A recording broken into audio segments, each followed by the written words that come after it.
Hello, everyone. Welcome back. We are live, or at least a facsimile of live, at the New York Times New Work Conference here in Half Moon Bay, California, where, despite what you may think, California weather can lead to some power outages, which is what we're dealing with today. Happily, despite those circumstances, I'm joined by Craig Funt, Executive Director of People Advisory Services at Ernst & Young. Yes. And we're going to be talking a little bit about Generation Z, new technologies, how those are impacting the workplace, and so on and so forth. So thanks so much for joining us, Craig. Really Absolutely. appreciate it. It's great to be here. Power outage and all. Power outage and all. At least we have some backup generators working for us. That's so right. it's something. That's right.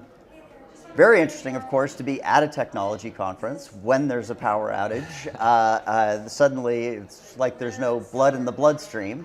But despite that, what are you seeing as you're out there advising clients who are dealing with Generation Z coming into the workplace? What management styles are you sort of advising? How are you suggesting that they sort of change the game a little bit, and maybe you're not at all. Maybe Right. that's not something you're advising. But how are you thinking about those issues? Sure. So my perception is that I think that there's a lot more that the different generations actually have in common than are different, right? So if you think about some of what the younger workforce is actually looking for, is they're looking for purpose. They're looking for a company that really has a conscience, right? Mm-hmm. And I think there's pieces of that I appreciate those things too, right? Yeah. And I also have 3 daughters that are in their young 20s, so I can see it kind of what they're experiencing. I definitely think that they're looking for feedback, that they really want to know how they're doing. Mm-hmm. They're looking for growth and they're looking for opportunity. And I don't really think those things are that different, right? I think that we have a tendency to stereotype different generations. And I think when you really break down those stereotypes, there's a lot more in common than there is different. Yeah, I think that's really true. That said, I do think it's very interesting to be dealing with the first generation who's literally never lived without the net. Sure. And how do you see, or again, do you see, or is that a sort of false assumption? How do you see there being a difference in how technology is used? Is there a different balance between how it's used personally and professionally between generations, or is that also sort of a misnomer or a wrong assumption? I think there is definitely a difference, right? But what I've actually found is that it's actually been quite useful to learn from them, right? Because there's definitely things that I don't know how to do, right? That I quickly go to them, or I go to YouTube or some other source and basically find out how to do it. So I do think that I think they have different expectations of how and when they work, but I think that's okay. And I think in a lot of situations, depending on the different type of job, we just need to have that flexibility. And so I do think it involves a manager who is very active and really cares about people and has empathy. But I don't think that the differences are that stark. I really don't. Right. And when and how, you mean more flexible work schedules, more working remotely? A couple of the Gen Zers that are at the conference last night were scoffing at these sort of 8-page telecommuting agreements that a number of organizations still have, and that idea was tremendously alien to them. Do you think that there's going to be a shift there as well? I do. I also think it's quite interesting because I've been some places that have an official dress code that looks like a high school workbook, right? And I think there's an element of it that our policy. And I think there's an element of it that you expect people to be mature and responsible until they're not, right? And so I think it's a question of trust, right? And where do you start with trusting people until they give you a reason not to, or do you make them earn your trust, right? And so there's very different kind of models associated with that. But I definitely think a lot of those policies need to be looked at. And I think that companies have different swings in how they actually think about those types of policies. So do you think that there is going to be an increased need? Because certainly I at one point worked in an environment where I'm an attorney by trade, and where the general counsel would walk the floor at 8:15. And the expectation was that, not to put too fine a point on it, there would be butts in seats, and everyone would be grinding away. That seems incredibly archaic, even to me, and I can only imagine that it must be the case as well for I them. think it is, but I think there's many different types of industries and work, right? And so if somebody is in a call center, right, and is on a shift, the butts and seats is pretty important, right? But I think where you have people that have that flexibility, that are more knowledge workers, I think that there's flexibility there, and you need to honor that flexibility. I remember at one point in time them saying, okay, well, we expect you to be at work in these hours. And then my question is okay, so if I get a call at 8 o'clock at night from Asia, do I hit a time clock, right? That says that, so I think there's an element of really understanding the nature of the job, how the job is actually done, and what's the most effective way to do that. I definitely also think that they talked a lot about yesterday about physical space and how physical space can actually help encourage collaboration or encourage collisions, I think was the one comment that was used. And I do think there's a lot to be said for that, right? Because I do think it is the conversations that happen at a water cooler or someplace else, right, that really, I think, really enrich.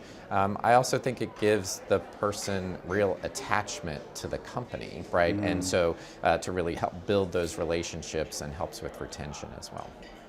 Yeah, a lot of productivity can be accomplished remotely. Absolutely. But I do think, and we actually heard this from the Gen Z folks, that culture's very hard to get over video conference. It's hugely difficult. Yeah, absolutely. Yeah, and I think that really is essential. Certainly remote employees very often want to make sure that they kind of show up in headquarters, from time to time, just to kind of get a bit of that headquarters feel. Yeah. So, but in light of the sort of increased use of technology to get work done, a lot more flexibility. Totally agree with you about the late night and early morning calls, which are just kind of de rigueur at this point. Yeah. Do you have any good examples of innovative or different policies that you've seen implemented out there that you think have been effective in sort of dealing with some of these changes? So I've seen a lot of policies. I'm trying to figure out to answer your specific question as to which ones did I find very innovative, or because there's definitely ones that I've seen where that there's an expectation that when you're online, that basically through your instant messaging type application that you're available, right? I think that's a bit of policing, to tell you the truth, right? And I also think there was a comment yesterday, which is not answering your question, around the collaboration is really about creativity, and turning the switch off enables you to actually focus and get work done, right? And so they were talking about this do not disturb type button. And I think that's so true, right? Because I think we are just bombarded with stuff all the time. So I really think that it's a question of how are you measuring performance, and are you measuring performance based on attendance, or are you measuring performance based on outcomes, right? And so I think when you shift much more to an outcomes expectation, then it's a manager's responsibility to make sure that those outcomes are set, and that there is the right level of engagement with that employee. But I don't think it's an attendance thing. I really don't, right? I think it's around performance and output. Yeah, the whole idea of FaceTime, which was quite something when I was coming up. Certainly, we heard last night the Gen Zers talking about the very specific example was, if I have a deliverable that's due on Thursday and I show up on Thursday and I give you a high quality deliverable, it shouldn't matter anything that happened before that date. Right. I've delivered on that expectation. And I mean, do you think we're moving more in that direction? Because it's really, there's an interesting tension between being focused on, so long as they're getting the job done, that's great, but also open workspaces, which are deliberately trying to create these sort of face-to-face meetings. And obviously, if people are not showing up for those collisions in the office, that could be problematic. Yeah. I think that at least what I've seen in some of the clients that I've worked with is really a fairly wide spectrum, right? But I also think there's a pretty large element of it that really has to do with culture, like what's the culture of the company and what's the expectation of the company.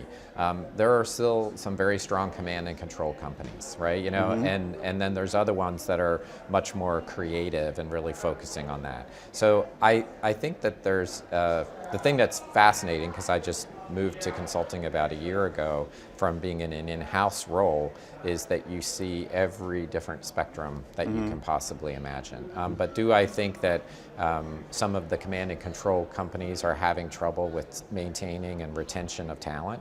They absolutely are, right? And so in order to retain them, they need to have other hooks, right? You know, and it's not because I think that I'm the most engaged. It may be that I'm being well compensated, right, or have some other element to it, right? So, but my perspective is that a good compensation is basic, but it's not going to retain you, right? It's not going to give you the drive and the passion to put in the extra work, right? I think it's kind of table stakes, in my opinion. Yeah, no, I agree. Well, thanks so much for joining us here this morning under somewhat unusual circumstances. It's been great. And thanks so much for joining us, and stay tuned and follow us at #AdobeTT for more on the future of work.